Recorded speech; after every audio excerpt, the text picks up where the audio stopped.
Yetu kubahatisha.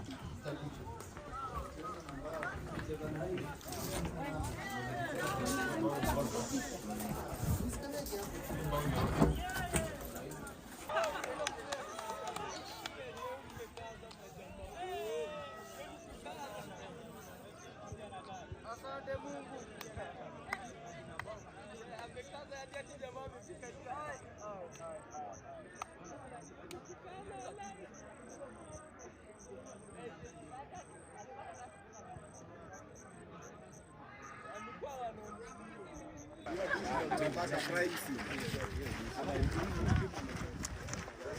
Place haipitiki.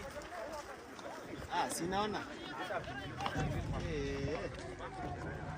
Ilikuwa stadium nzuri. Nipite chini.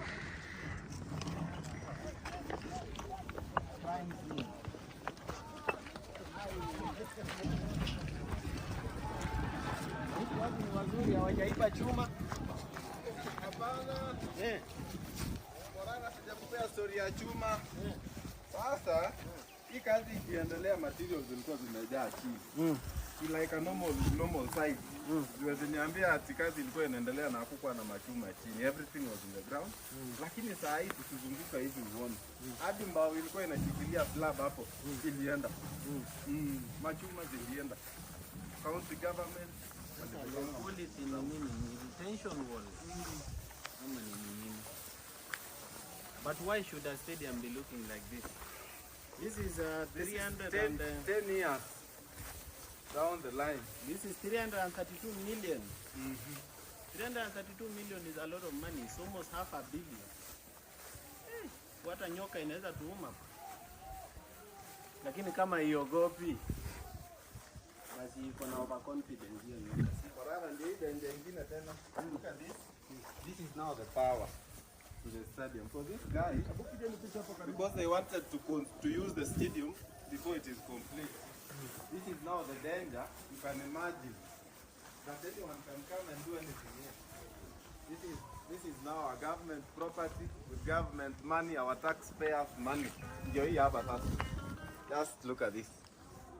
And it is live, by the way. Tumekuwa na tester, we would have tested. You see this. This is very live. Ukinyesha maji inakuwa very dangerous. So hapo ukinyesha. Sijui unaona iko exposed, so ukinyesha because inaguza stima. So the guys waliekanga hivi, it was so quick to impress. Ilikuwa Uhuru Kenyatta alikuwa anakuja hapa kufanya Lake Region Economic Block Summit. Walikuwa na conference hapa, if you remember, it was 2018. Yeah, so ndio sasa wakaeka haraka kufurahisha mkubwa. So what is the bad quality? Because I don't see. The pillars are solid hapa. The size of the chuma ilitumika is. And why did they spend 332 million? This is now the dress room, alafu hapa juu ni diet. So as you can see hapa kulikuwa na mbao ya slab hapa. Hapa penye tumesimama hapa ndio hizi. Kulikuwa na vitu kama hizi hapa. Ndio hizi. But these vitu like this unaona inaanguka tu one by one, ikikuja until unaona penye imefika, ndio zile unaona inaendelea kuenda. So wamama wanakujanga hapa wanaiba kuni, the people who work here they steal, wanachukua kama kuni.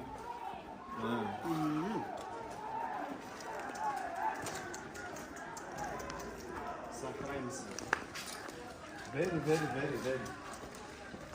very dangerous. So 332 million, this should not be resignation. This stairs iko sawa ama itaanguka? Iko sawa. Hii si low quality. So the same quality, this other side also kuna hiyo issue ya slab tu. Hapa Morara, this side here there was a wall. There was a wall that time ya construction they used this wall to protect. Unaona ndio imelala hapa chini vizuri. Hiyo wall ilianguka. Kuna wall hapa imelala hapa. Kuna wall hapa imelala kabisa. All projects umetembelea Okayo. So this one they said they demolished. This is low quality. Hata Kisumu Afri Cities ilikuwa hivi. It was better. Actually Afri Cities the section walimaliza vizuri. Yes. In fact, Morara, if tumekuwa na time tungeenda the ablution block, the toilet. They are behind there. They are complete. They were tiled. Everything. Ukienda huko unashtuka hata. They were tiled. Yani they are very ready for use. Lakini hii wao watu majambazi ni kina nani? Vampires ni nani? How do we cross over to the other side?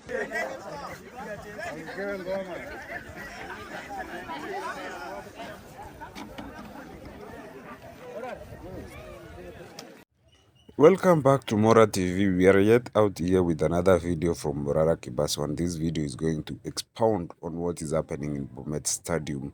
As you have seen, the Bomet Stadium was expected to be a regional game changer because it was expected to be hosting games throughout the Rift, South Rift, and even it was to be an economic factor because this infrastructure, as it was being launched, it came with a lot of promises that it's going to revolutionize the South Rift area in terms of talent, because at that moment when it was being launched, we have two teams from the South Rift. That was APS Bomet and Celebrate Bomet. They were competing in the National Super League, and during that Corona period, that was one of the team was supposed to be promoted to the Premier League, but due to one circumstances, thing it survived. So it was not done in a way that it was expected, and there was a lot of rumors behind it. But back to the main story is that this Bomet Stadium has really costed a lot of taxpayers' money, and what you see there is not worth the money which has been spent. It's just one of the very many projects of shame which have been launched by this county government. Because if you see the millions which it's costing, and what is being done or the state of the stadium, you will really wonder what's going on with Kenya. So Kenya has been a crime scene for the longest time. We have seen projects from governor houses, billions of road projects, and a lot of things like the Kanyawal Kabondo and a lot of things. And that begs the question, what's really going on in the Ethics and Anti-Corruption Commission? What's going on in the country? Because when you look at these things, you'll realize that a lot is happening, and behind the doors, there's no really a lot of information to prove what's going on. So that's part of what is going on in the country right now. And when you look keenly at this situation, you will realize that if people don't come out strongly to condemn this kind of action, then Kenya is going to continue being stalled.